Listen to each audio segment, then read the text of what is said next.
டேஸ்ல அவர் சொல்லுகிற அத்தனை வார்த்தைகளும் ஆம் என்றும் ஆமேன் என்றும் நடைபெற போகிறது, நிறைவேற போகிறது. அவர் சொல்லுகிற வார்த்தை ஒன்றும் தரையிலே விழாது. இன்று அது நடக்கக்கூடிய சாத்தியம் இல்லை என்றாலும் அது நடந்தே தீரும். வாங்க வாங்க, பின்னாடி இருக்கிறவங்க எல்லாம் அப்படியே வாங்க, நம்ம எல்லாம் சேர்ந்து ஜெபம் பண்ணுவோம். இந்த யோவான் எழுதின சுவிசேஷம் 1ஆம் அதிகாரத்திலே கர்த்தர் சொன்ன வாக்கு தத்தம் ஆம் என்றும் ஆமேன் என்றும் அப்படியே நிறைவேற போகிறது. நன்றி அப்பா. நம்பர் 1, முதலாவதாக இதிலும் இதிலும் பெரிதானவைகளை காண்பாய், இதிலும் பெரிதானவைகளை காண்பாய், இதிலும் பெரிதானவைகளை காண்பாய்.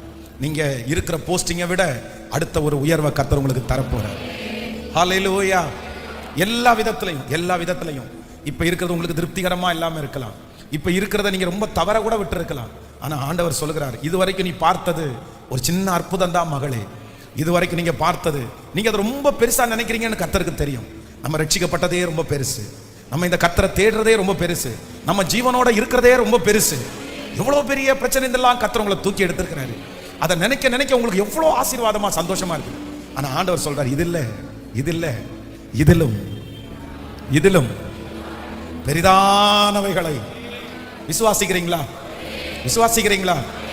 நான் சொல்றேன், இந்த சர்ச் இல்ல, இந்த கிரவுட் இல்ல, இந்த ஊழியம் இல்ல, இதை விட ஒரு பெரிய மகிமை, இதை விட பெரிய ஊழியம், இதை விட பெரிய திருச்சபை, லட்சக்கணக்கான ஜனங்களுக்கு கர்த்தர் நம்மை ஆசீர்வாதமாய் கர்த்தர் மாற்ற போறாரு. ஜெபம் பண்ணலாமா? ஆண்டவரே, நான் நம்புறேன், நான் விசுவாசிக்கிறேன். கர்த்தருடைய சித்தமானால் அடுத்த வருஷம் இந்த மாதிரி ஒரு ஜெபத்தை வைக்கும் போது நீங்க எப்படி வரணும்னா அடுத்த லெவல்ல தான் நீங்க வரணும். அடுத்த லெவல், அடுத்த ஒரு உயர்வு. நான் இப்படி நினைக்கவே இல்லை. திடீர்னு என் வாழ்க்கை இப்படி மாறும்னு நான் நினைக்கல. திடீர்னு என் வருமானம் இப்படி மாறும்னு நினைக்கல. திடீர்னு இப்படி ஒரு வீடு எனக்கு அமையும்னு நான் நினைக்கல. திடீர்னு நான் இப்படி ஒரு கார் வாங்குவேன்னு நான் நினைக்கல. திடீர்னு இந்த மாதிரி ஒரு வேலை கிடைக்கும்னு நான் நினைக்கல. கர்த்தரே செய்தார்.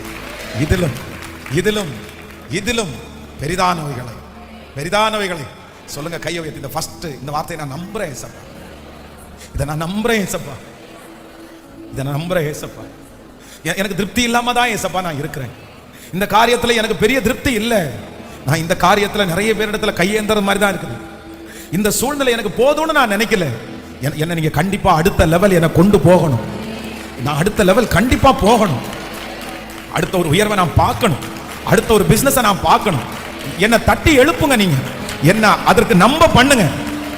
நான் இப்படியே இருந்துடக்கூடாது. நான் வளரணும். நீதிமான் பனையை போல செழித்து கேதுருவை போல வளருவான். நான் வளர்ந்துட்டே இருக்கணும். Thank you Jesus. தகப்பனே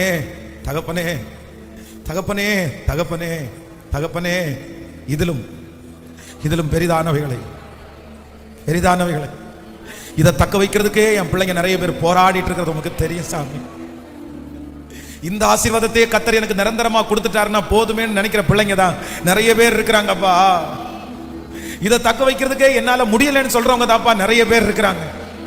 அடுத்த லெவல் வேணா என் பிள்ளை வேணா வளரட்டும், அடுத்த லெவல் வேணா இவங்க வேணா வளரட்டும், ஆனா நான் எங்க அடுத்த லெவல் போவேன், நான் எங்க அடுத்த உயர்வை பார்ப்பேன் அப்படின்னு ஆண்டவரே அங்கலாய்க்கிற ஒவ்வொரு பிள்ளைகளையும் பார்த்து இப்போ உங்களுடைய ஊழியக்காரனாகிய நான் நீங்க சொன்ன வார்த்தையின்படி இந்த ஞாயிற்றுக்கிழமை இந்த நிறைவு ஜெபத்துல நான் ஜெபிக்கிறேன். இதிலும்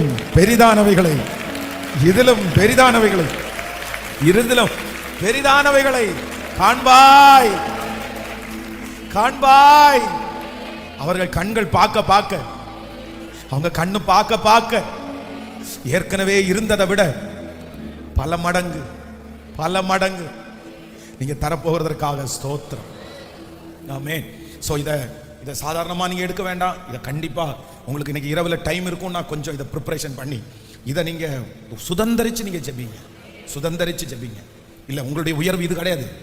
நீங்க இப்படி நீங்க நம்பினாலும் சரி நம்பட்டாலும் சரி இது அல்ல. கர்த்தர் உங்களை அடுத்த லெவல் கண்டிப்பா கொண்டு போவாங்க. அடுத்த லெவல் போவீங்க. அடுத்த ஒரு உயர்வு கர்த்தர் நமக்கு வச்சிருக்கிறார். நீங்க அதுக்காக நீங்க ப்ரிப்பரேஷன் மட்டும் ஆனா போதும். அதை நம்பி நீங்க பாட்டு காலடி எடுத்து வச்சுங்க. எல்லாம் நன்மையா நடக்கும்.